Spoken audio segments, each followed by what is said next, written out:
Hey guys, here we are for Chapter 12, Section 3.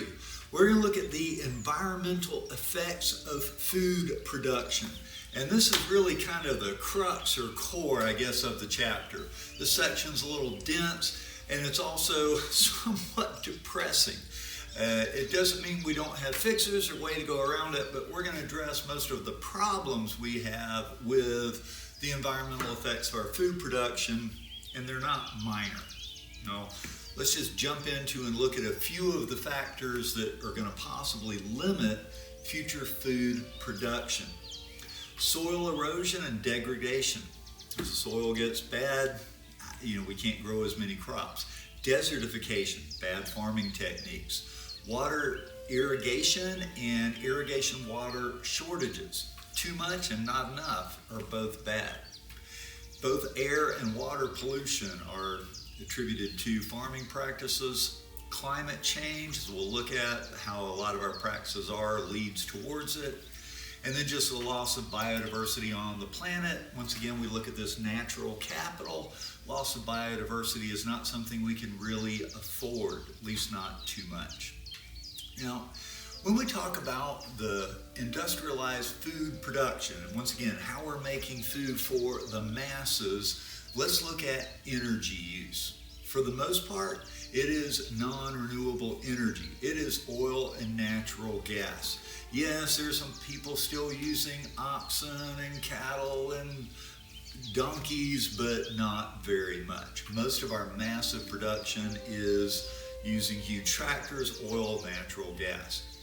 10 units of fossil fuel, however you want to kind of break that down, is used for every unit of food in the United States. It takes 10 units of energy to get 1 unit of food, fairly high cost. Now, the amount of energy per calorie has declined about 50% since the 70s. We've gotten better, we're more efficient, but it's still pretty high. Less energy required to produce the nitrogen fertilizer.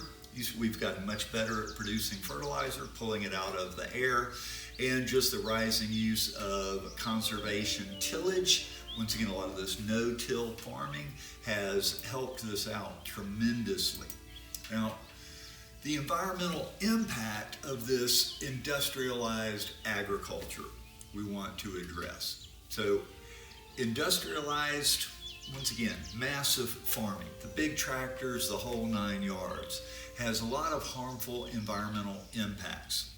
About 70% of the fresh water removed out of aquifers and surface waters worldwide is used for farming. That's where we're getting our irrigation. Once again, 70% coming out of our aquifers, and the fresh water, the lakes, the rivers, is going into farming. It emits about 25% of the greenhouse gases are coming specifically from farming practices. Once again, a lot of this going back to using oil and natural gas. 60% of all of our water pollution is coming from industrialized agriculture. Now, this has to do with crops as well as animals. Agriculture, where we're growing things for food. When we look at the chart back here, it's this idea of our natural capital degradation. I'm not going to break down everything there, but there's biodiversity loss because we're converting grasslands into farmlands. We're converting forests into farmlands, and not as many things can live on a farmland. You're not going to have many animals. We're chasing them out. And also just of our agrobiodiversity. We're actually growing fewer and fewer strains of crops. We used to have a lot of variety of corn. Now we only have a few. We used to have a lot of varieties of rice, but we're traded in for a handful that have faster growth or production. So a loss of biodiversity. Soil. If we're not careful, bad farming practices wind up having soil erosion. Virtually any farming practices lead to some level of erosion, but it varies in how much happens. Water, depleting our aquifers. There's a lot of increased runoff, whether it's just sediment from soil erosion or it's fertilizer pesticide, both ways, and just pollution from pesticides. They get out and about in the air, affecting more than just the farm. And of course, this runoff can lead to algal blooms, causing death of things in oceans, lakes, what have you. Air pollution, greenhouse gases are giving off. Also, the nitrous oxide from inorganic fertilizers are out there, and methane from the cattle. We're growing a lot more cattle, they're producing a lot more methane. And other air pollutants as well, just from basic fossil fuel use, running the tractors. And then just human health. Nitrates wind up getting added into our drinking water. It's not as healthy. Pesticide residue and everything. Livestock waste running off, and just bacterial contaminants are all part of these. And once again, if we look at the chart here, there are trade-offs. The advantages of this industrialized agriculture, we're talking big, large-scale factors, tractories, etc. Well, tractors. This greatly yields our increase. We're getting a lot more crops on the same size amount of land. This is good. The efficiency helps preserve wildlife. The more efficient we are growing here, we don't have to have as much land. It supports a lot of local economies, and it spurs improvement in technology. The better we get at the technology, the more efficient we get, the better off we are. And then we have some of the disadvantages that we've talked about, whether it's polluting the air, polluting the water, eroding topsoil. They're just trade-offs, and do the advantages outweigh the disadvantages? Let's look at a few of these disadvantages. Topsoil erosion. And all of these matter. They're all focused, but this one's kind of bad because if the soil's gone, we can't grow anything. Soil erosion very basically is just, the movement of soil by wind and water. We'll throw a few pictures up here that we'll look at. There's both natural and human causes for that, just wind, rain, etc., moving it around. The three big things that are the effects of soil erosion. Loss of the soil fertility. As it erodes away, we don't have as much topsoil, so we can't grow as much food in it. As the topsoil erodes, it goes into the water supply, and even just the sediments, the dirt, can cause turbidity in the water, makes it cloudy, bad for a lot of various organisms. And it's also releasing carbon that gets stored in the soil as carbon dioxide. So once again, it's releasing more carbon dioxide into the air, exacerbating our problems of climate change. More carbon dioxide, more greenhouse gases. Now the graphic back here is showing topsoil as a problem. The light colored, it looks like white, slightly yellow. This is very stable, no problem. It's actually non-vegetative. It's ice, a lot of this up here in the cold. We can't grow anything on it anyway. So the soil isn't a problem, it's stable, or there just really isn't soil to begin with. The blue are areas where there's some concern. We're concerned with it. The red is serious concern. And as you look at that map, a lot of the area that we're looking at is serious concern. If you take a look at the grasslands, which are big growing, like in America and Europe, as you remember where they were on the map, most of those areas are in serious concern. So when we're talking about topsoil as an issue, it's not a minor issue. It's actually a pretty big one. Taking us into what we call the phosphate crisis. Phosphate, as you remember, is basically part of the rock cycle. It's never in the atmosphere. It just gets weathered from the rocks, breaks down, releases in, and then plants, etc. use it. Well, we mine for phosphorus, and it's desperately needed for fertilizer. Well, the availability is limited. This is a non-renewable resource, part of the rock cycle. And once it's gone, we can use it up much faster than we can recover it, or it's going to get replaced. Now, there are some solutions to that as it gets less and less, harder to get. We could water crops with phosphate-rich wastewater. In our detergents, a lot of times we have phosphate, so the wastewater from that we could use to water crops. So we're preserving some of our phosphates. We could reduce soil erosion. If we can keep soil erosion down, we're not going to lose as much phosphates as runoff. And also just applying fertilizer more efficiently so that less of it's lost. Anything gets washed out, goes out to sea, is lost for our use. So there's a lot of things we can do to try and mitigate this phosphate crisis, but it does exist. Another one we're going to look at is desertification. desertification, an area turning to desert, if you will. If the productive potential of topsoil fails by about 10% or more, then we're in danger of desertification occurring. Remember, a lot of times the areas we're growing in are grasslands. They're not getting as much water anyway. And if our practices cut down on the amount of vegetative matter, the amount of moisture in the air goes down and we can get a desert. Also, it's just caused by prolonged drought. We get a drought in an area, it goes from fertile area to too dry to grow anything. And human activities, bad farming practices can lead to this desertification as well. And our agriculture is accelerating it. Some of these agricultural practices are not helping the soil, they're hurting it, and it can lead to desertification. We experienced this in the U.S., I want to say the 30s, somewhere in the 2030s, with our Dust Bowl. Bad farming practices, we didn't get much rain, and all of a sudden our entire Midwest turned into a Dust Bowl. The area became more desert-like than it was grassland. Then it was grassland-like. Then we get to irrigation. In irrigation, we kind of have several things that are going on. Excessive irrigation, watering a lot, can lead to soil salinization. The soil becomes salty. The gradual accumulation of salts from the irrigation water. Remember, all water is going to have trace amounts of salt in it. The only difference in fresh water and salt water is the amount of salt. Small amounts in fresh, lots in salt. Well, we water the land and the water cycle does its thing, right? It evaporates, goes away, and comes back.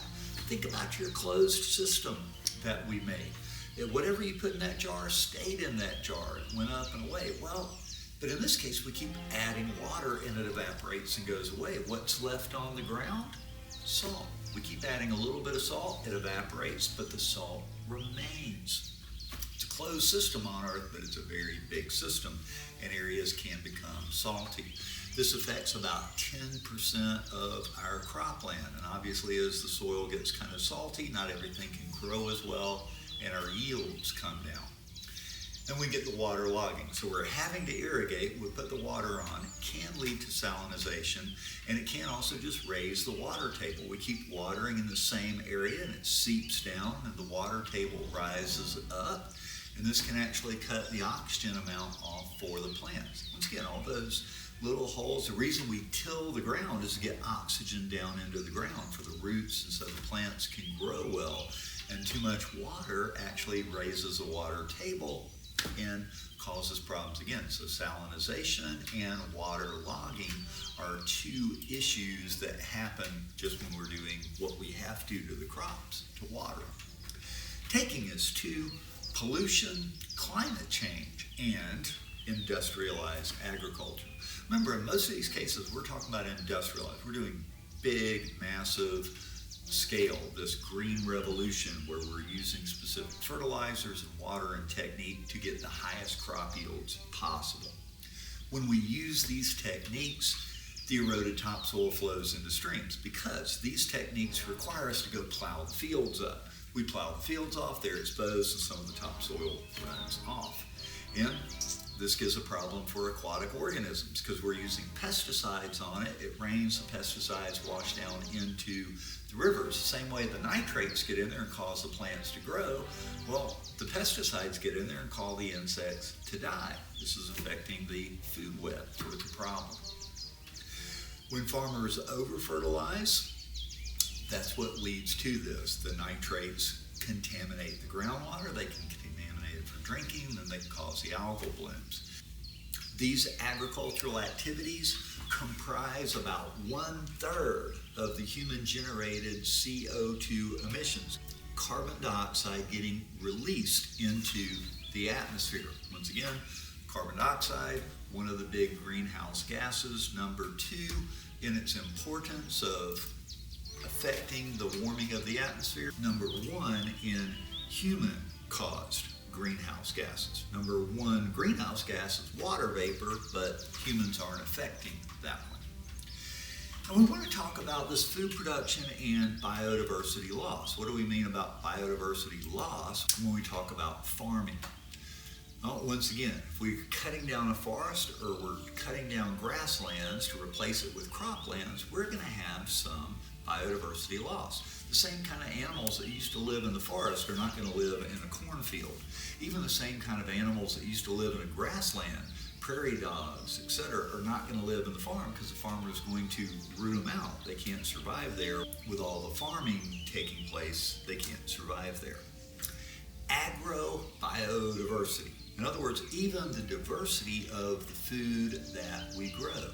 The genetic variety of animals and plant species that are on the farms to produce food, well, it's gone down by 75% just in the last 100 to 120 years. For the most part in America, you go out to buy meat of some kind, it's going to be beef, poultry, or pork, cow, pig, chicken. Yes, you can go out there and find a goose, you can find a quail, but the variety of the foods we're eating have gone way down in favor of a handful of species. So there's been a lot of efforts to save various endangered crop varieties, because if some of these crop varieties begin to fail or we have problems with, we need to go back to other varieties. And a lot of these are kept in refrigerated seed banks. And the seed banks are there to help protect them. Of course, if the seed banks get in danger, then we can lose them altogether. But we're just not growing as many variety of crops or raising the variety of animals that we used to. And it's an issue. Once again, biodiversity loss. Less biodiversity usually causes problems. Also, we've talked about this green revolution. The green revolution from the 70s largely really completely transformed how we went about agriculture, using certain varieties of plants along with synthetic fertilizers and watering and pesticides drastically increased our crop yield. However, there are limits to it. It can only raise the crop yields so far before we hit limiting factors, right? A carrying capacity for how much food we can grow per kilometer. Most of these rely on genetically engineered crop varieties. They have to have large amounts of fertilizer, pesticides, and water because we're packing them in really tightly. We have to make sure there's no weeds and we're keeping animals off so they don't eat it.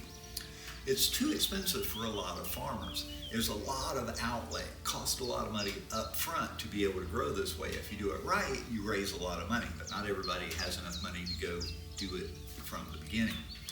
And the produce yields no higher than actually some of the traditional strains. Even though they're using these genetically engineered crops, sometimes their yields really aren't any greater than traditional crops. Some of it's in the way it's being grown, not so much the actual genetically modified organism.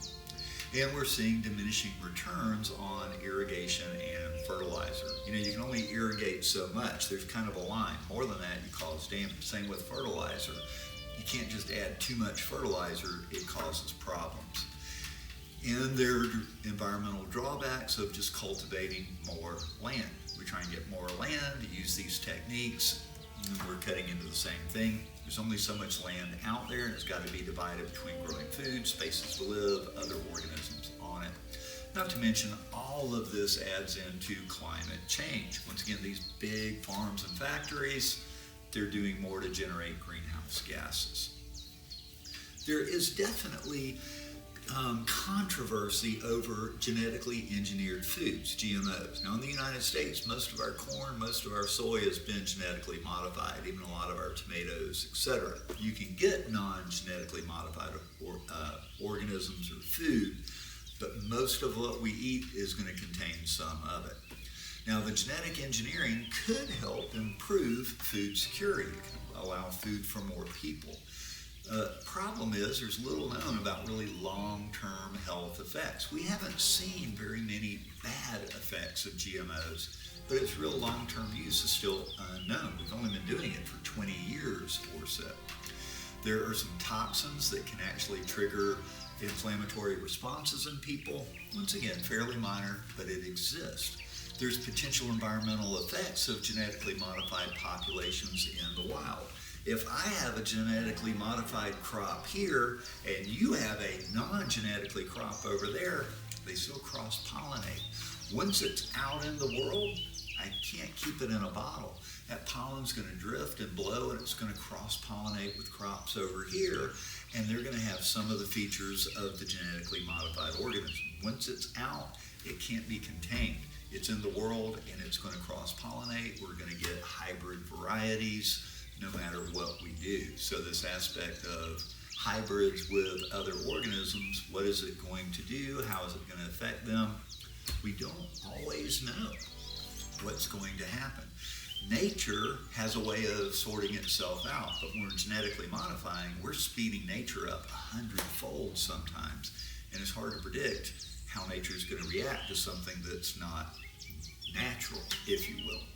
Not that it's completely abnormal, but it's jumped over a lot of evolutionary processes, if you will.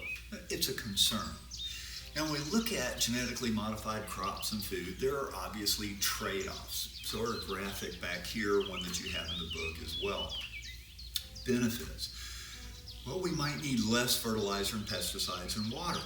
If we can genetically engineer them to deter pests just because of the plant it is, well, we don't have to use pesticides. This is good. And being resistant to all those things, and frost and water allows us to grow crops in places where we weren't used to be able to do it. Once again, a benefit. They can grow faster and can raise crop yields. If I can get 3 growing seasons instead of 2, I'm going to get a third more food out of my farm. Once again, strong benefit. They can tolerate higher levels of herbicide, so I can spray the herbicides. We don't have to weed. I can pack them in tighter together, once again, raising crop yields. And we can also produce longer shelf life. Food can last for a longer period of time, being more beneficial. We can get it in more places. It can last longer for people to consume. However, drawbacks. Some of this is unpredictable traits and ecological effects. We don't know exactly what's going to happen some of the time. It's just a concern. Toxins can be introduced into the food because we're having it modified in. How is it going to react with everybody? That can also repel pollinators. So a lot of these have natural pesticides built in, but it repels the pollinators, so we're not getting pollination. This hurts a lot of other organisms. Once again, our pollinators tend to be what kind of species? Yeah, they might be our species, but they're also keystone species, very important for lots of other organisms. It can promote pesticide-resistant insects, herbicide-resistant insects, weeds, and plants. So we start getting these herbicide-resistant insects, and then they're affecting everything else. Anytime we bring chemicals in, we can cause resistance, evolutionary trait, and then the organisms aren't killed by whatever it is we're trying to use to kill them. And obviously it can just disrupt seed markets and reduce the biodiversity. Once again, we say, hey, we're all going to grow this variety. If something goes wrong with that variety, what do we do afterwards? Reducing the biodiversity, rarely a good thing. Taking us into specifically meat production. So industrialized agriculture has to do with growing plants, but also it has to do with domestication of animals, raising anything for food, for profit, if you will. And we talk about industrialized meat situation, we're talking about those CAFOs, right? Concentrated in an area. Now the pros are it increases the meat supply, we can get the meat, we can grow it quicker, get more out of it. It reduces overgrazing. Once again, we have everything in this one small area, and it keeps the food prices down. It's a lot easier to grow things all tight together. People don't have to be spread out. We provide the food so we can grow the meat faster, quicker, and keep the food prices down. These are pros. Cons, takes a large amount of water to irrigate the grain crops to feed the cows. Because once again, all these CAFOs, we are feeding them grain. We're trying to fatten them up quicker. We got to grow the grain to feed them the grain. They're not out there eating grass in these situations. There's a lot of animals in a small little area producing a lot of waste, and that waste has to go somewhere, and a lot of it just washes out and gets into our waterways, and it uses a lot of energy. Once again, we have everything packed in. We're having to grow the food, feeding them the food, keeping them in the areas, lights, power, everything. There's a lot of energy that goes into these. So there's definitely pros, there's definitely cons, and we just have our typical trade-offs. You know, that we're going to get food faster and cheaper to more people, but then we have waste products and creation of more greenhouse gases and using of energy. So we have to balance the two to make decisions. And this takes us to aquaculture. Fish farms, right? Fish farms, shrimp farms, clam, oyster, something that we're growing in a contained area instead of going out into the ocean and fishing for it there. There's a lot of environmental problems with this too. For the fish farms, especially if we're growing like shrimp and salmon, these are protein feeding organisms, so we're using wild caught fish. They may not be fish that you and I like to eat, but we're catching them there to feed the salmon and the fish here, grinding it up, feeding as fish oil, fish meal. So even these fish farms are contributing to overfishing in the ocean, because we've got to get the fish somewhere to feed the ones in the fish farm. So it's leading to the depletion of wild fish, even though it's fish farms and we think of it as being good. And it just induces a lot of environmental toxins. Once again, you have a lot of fish and a lot of things in a really small area. There's a lot of waste from it. It has to be cleaned off, drained off, and it just gets into the environment. Pesticides and antibiotics tend to be used a lot in the fish farms. This is a source of pollution, and a lot of times they wind up degrading and destroying some of our mangrove forests. Most of our fish farms are down in between these 30 parallels where you have really good weather, where we have a lot of our mangrove farms and areas, and we wind up taking out the mangrove farms in order to place to have the fish farms. Once again, this age-old thing, do we leave the land as it is, or do we take it and use it for farming?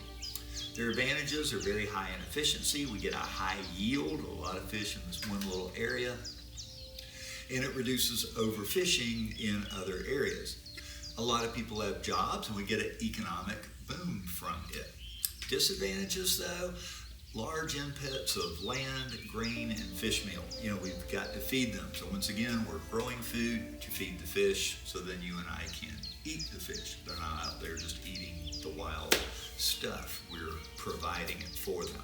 Large waste output. Once again, all these things in a really tight area, they're all peeing and pooping in that area, and it has to be cleaned out and drained out. And as we talked about, loss of some of the mangroves forests, and just the dense population. We're back to the kind of density dependent versus density independent. They're all packed in together. Any kind of sickness or disease gets into this fish farm, all of the fish can get sick and die, and then kind of we're back to square one, a problem with it. This takes us through section 3. It was kind of a big, hard part of it. Section 4, we're going to look at protecting our crops from pests and how we go about that. Well, guys, take care, and we'll see you next time.